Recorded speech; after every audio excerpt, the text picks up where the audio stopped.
Well, hello again, brothers and sisters in Christ. Welcome to this week's Midweek meditation. Hopefully everyone had a good weekend. Hopefully they were able to enjoy, watching the Super Bowl, if that's their thing, and having a good time. A lot going on. We are in a very interesting point, especially in the church year at the moment. Now, when I talk about the church year, maybe you don't know what I mean by that, but we as a congregation and a denomination follow what's called a lectionary. Lectionaries are a useful tool for worship and grounding one's life. And we kind of every year walk through the life of Christ. We begin with Advent, we prepare for Christmas. So we have those times of preparation, then we celebrate Christmas, then there's kind of the Epiphany-esque season afterwards, the Sundays after Epiphany, Sundays in Epiphany. A lot of the liturgical folks get anal with some of those terminology. Most people just put like Epiphany 4 on the front of their bulletin. And those, really look back at, the Epiphany and all those other sorts of things of who Jesus is. And as the season wraps up, we get another wonderful little Sunday, a White Sunday, called Transfiguration, which transitions us into Lent. So Sunday was Transfiguration. One of my favorite Sundays. It's a great text in the Gospels. Hopefully I did it justice this year. I don't know. I'm not liking how I'm preaching lately. I'll own that. But the importance of it, of the reality of there is this glory, there's all these blessings at the top of the hill, and our desire to stay. But Jesus doesn't stay in there. God over and over again has the options to stay in glory, but chooses the cross. As I mentioned in the sermon, he went from one mountain, he came down it to go to a hill called Golgotha, full well knowing. It wasn't a surprise, like, oh, how did this happen? But knowing that and not being standing in glory in booths with Moses and Elijah, but hung on a tree next to two criminals.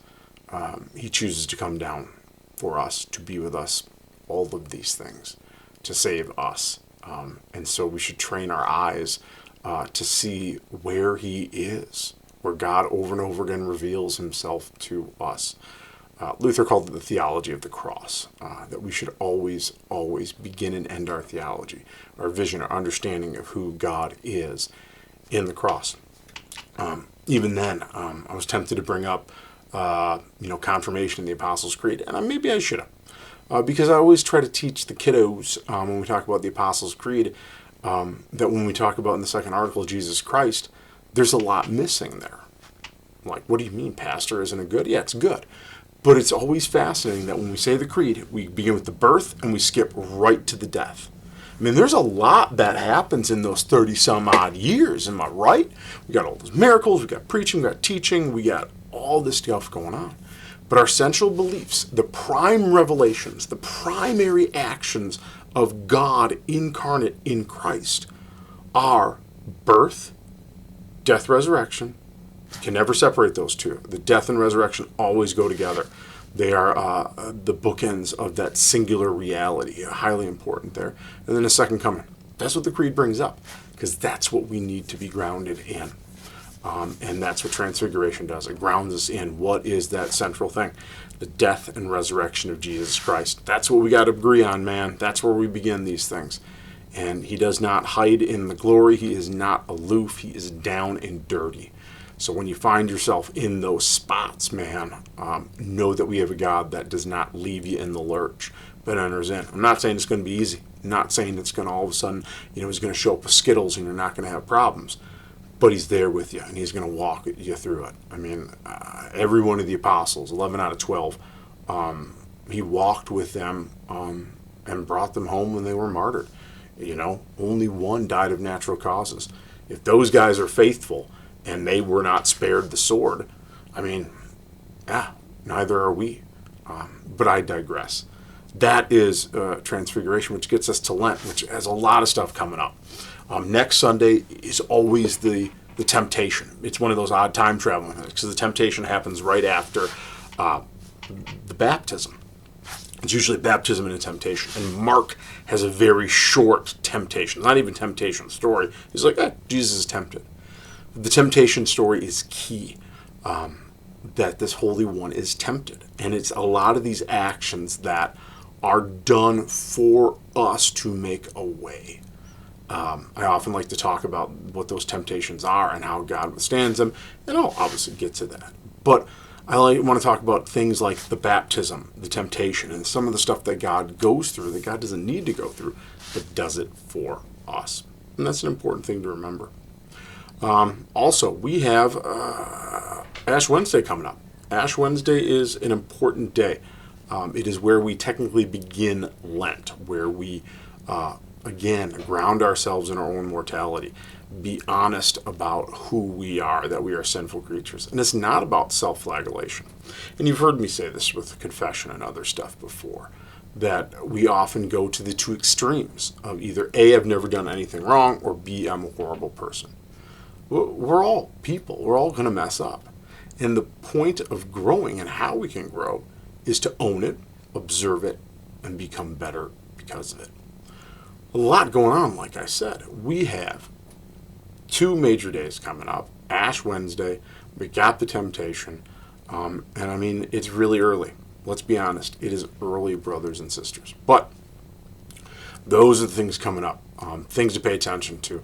Hopefully we can see you in worship on Sunday. Hopefully we can see you in midweek Wednesday services. We have a lot of opportunities. Also, because it's Lent, we hear a lot of stuff about giving things up or how our Lenten disciplines are. And I'm going to say it on the day, but a couple things that I'd like to raise up. There are numerous things that we can do. One of the things that we always do is piggy banks, which supports one of our global mission partners. It's great. It's a nice discipline.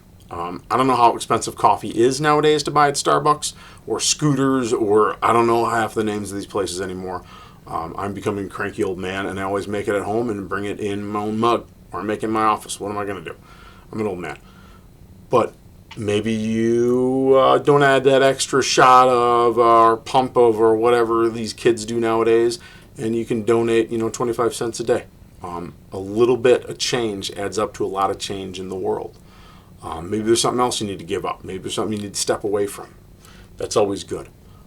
Maybe there's things you need to fast from. I know people talk about intermittent fasting, these sorts of things. I usually don't talk about food. I'm not a good person to give advice for food. I love White Castle. You should always doubt that, my advice on food, let's be honest. But what I can say we can fast from is many other things. There are many other things that we can get so connected to. Maybe our frustrations, our phones, our gossip, our anxiety, all these other sorts of things. Is there something in your existence right now that a fast would be beneficial to your soul and well-being? Lent is the time. Lent is the time because in that we gain strength and we turn toward God. That's the point. The other final one I often recommend is, increasing prayer and study. We have devotions here. Again, those books are there. They're free. They're good. They're daily. They're simple. They're easy. There are numerous online resources that you can do. You can get devotions sent to your email.